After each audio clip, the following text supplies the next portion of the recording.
issue, and that is the second essential, that if we're going to have long-term positive relationships, we have to deal effectively with our failures.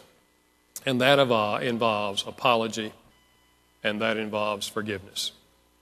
And if we're not effective in those two things, then we will not have a positive relationship. It may be long-term, but it will not reach its potential. All of us know that when we offend our spouse in whatever way, intentional or unintentional, huge or small, it puts an emotional barrier between the two of us. And emotional barriers do not go away with the passing of time. In fact, what will happen is, if we don't effectively deal with that failure, is there will be another failure and another barrier.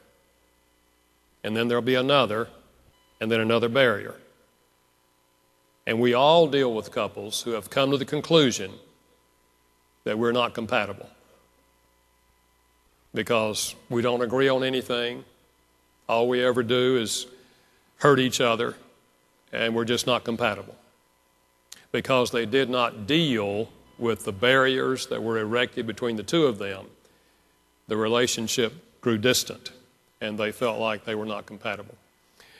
The fact is, all of us hurt our spouses, all of us who are married hurt our spouses from time to time. By the things we say, by the way we say them, and by our behavior. Either things we do that are hurtful or things we fail to do that are hurtful. And so we have to effectively deal with those failures. So I want to approach the topic by asking 3 or 4 questions. The first question is this: where do we learn to apologize?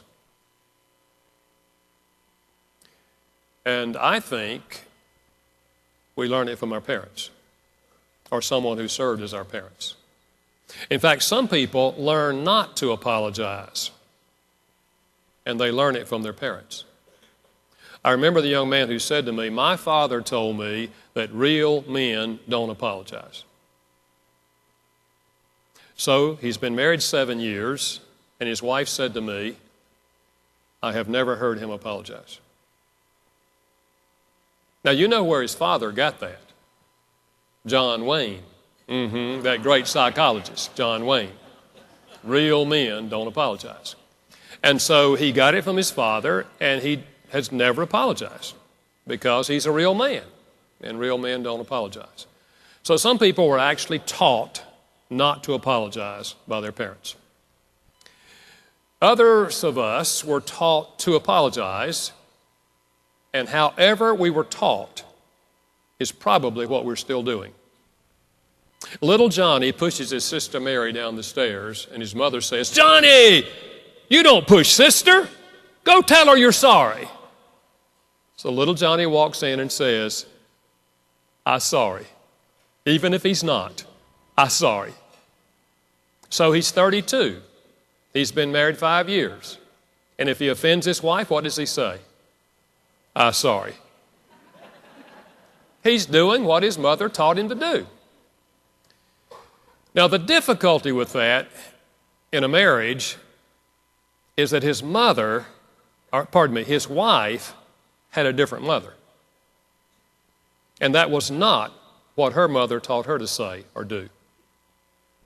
And so they're sitting in my office or your office, and she says, "I would forgive him if he would just apologize." And he says, "I did apologize." And she says, "You didn't apologize." And he said, "I told you I was sorry." And she said, "That's not an apology."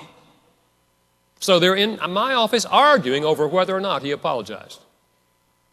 Well, now in his mind, he apologized. But in her mind, he has not apologized.